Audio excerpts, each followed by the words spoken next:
Oke, selanjutnya kita akan membahas tentang navigasi. Navigasi sendiri adalah tindakan berpindah antar layar untuk menyelesaikan tugas. Nah, seperti yang teman-teman tahu, kita membuat aplikasi pasti halamannya ada banyak sekali, ya, ada banyak fitur, kemudian ada banyak kegunaan gitu ya. Nah, kita pengen user untuk mengetahui bagaimana berpindah dari satu tempat ke tempat yang lain. Kita juga pengen user itu bisa menemukan apa yang mereka butuhkan. Nah, oleh karena itu kita menggunakan navigasi. Nah, navigasi sendiri ada 3 macam, yaitu lateral navigation, forward navigation, dan yang terakhir ada reverse navigation. Lateral navigation ini, artinya adalah perpindahan layar di level hierarki yang sama.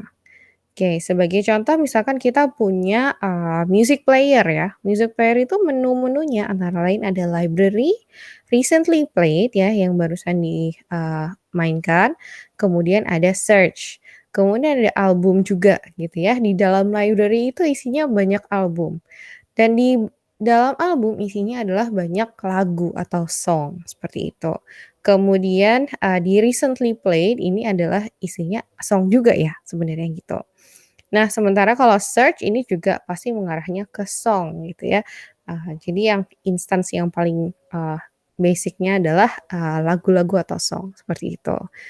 Nah, lateral navigation ini kita, berpindah di level yang sama. Jadi misalkan kita berpindah dari library ke recently played, atau dari recently played pindah ke search gitu ya. Jadi ini masih satu satu level.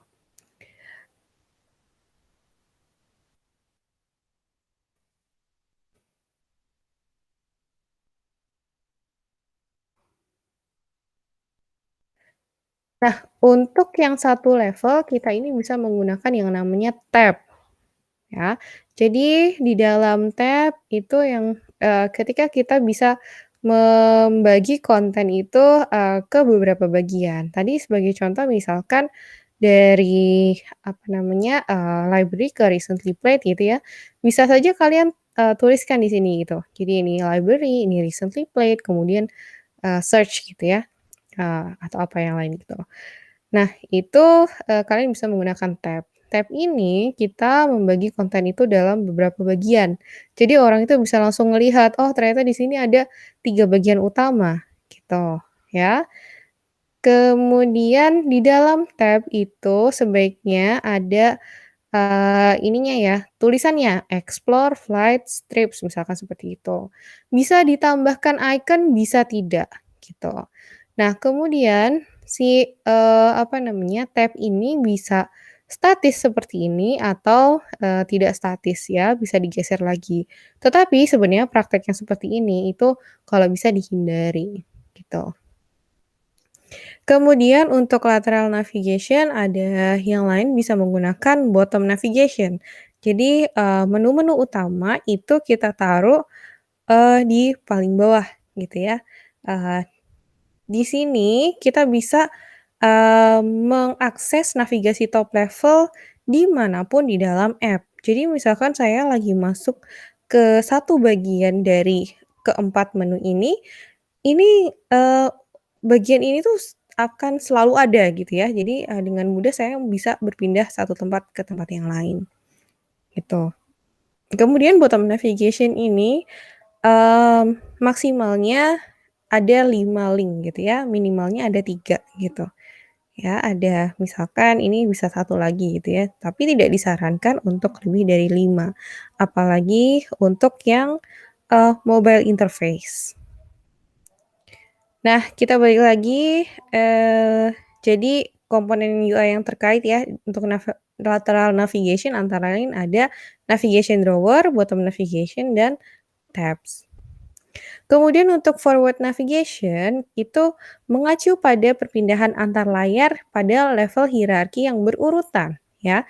Jadi misalkan saya mau dari album ke dalam song, gitu ya. Jadi masuk nih, saya lagi ngelihat album-albumnya BTS gitu ya, kemudian saya mau masuk memainkan satu lagunya, misalkan apa ya, waduh ya saya sok-sokan nyebut BTS padahal, bukan fans BTS ya. Ya salah satu lagunya lah pada intinya gitu. Atau saya langsung melakukan pencarian kemudian masuk ke dalam song. Nah itu ya. Jadi sama-sama forward navigation. Nah, forward navigation itu bisa berisi apa saja, antara lain kontainer yang berisi konten seperti card, atau kita bisa pakai buttons, kemudian search, atau pakai link. Yang pertama pakai button, ya. Button ini membantu user untuk melakukan aksi atau membuat pilihan dalam satu klik. Oke. Nah, ini button ini ada bisa beberapa style, yaitu button yang apa namanya, teks, kemudian ada button yang dengan garis luar, kemudian button yang ada apa namanya, isiannya gitu ya, atau ada fill-nya gitu, terus habis itu ada button toggle. Oke, jadi ini penggunaannya bisa berbeda-beda. Kalau kalian mau bikin call to action itu pasti menggunakan button. Yang ini ya, yang nomor 3 ini, yang terisi gitu. Kemudian kalau misalkan dia, sebenarnya aksinya nggak terlalu penting tapi mungkin, membantu di beberapa kasus, ya mungkin pakai yang tidak terlalu dominan. Seperti misalkan yang pakai garis luar atau yang, diganti warnanya saja. Kemudian yang selanjutnya kita bisa pakai cards. Apa itu cards? Itu biasanya cards itu menggabungkan konten dan aksi. Nah, di sini ada konten ya, kontennya itu mungkin ada gambar yang besar, kemudian ada avatar, ada apa namanya, nomor 3 nih header text, kemudian di secondary text, kemudian ada nomor 6 supporting text gitu ya. Nah, ini bagian konten. Jadi sebuah card itu kurang lebih seperti ini, tapi bisa juga misalkan kita nggak menampilkan semuanya, hanya mungkin, apa namanya, gambar saja dengan keterangan ya. Ini bagian kontennya, kemudian di dalam card itu ada aksinya juga. Nah, aksinya kita mau ngapain sih?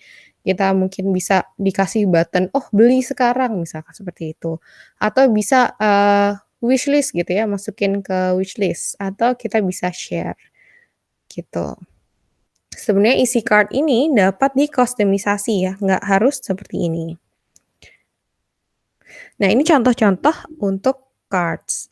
Ini, dari website Airbnb, kalian bisa lihat di sini di Airbnb itu bisa, menampilkan penginapan dengan 2 cara, ya. Yang pertama ada card yang, kecil-kecil seperti ini, kemudian ada card yang lebih besar.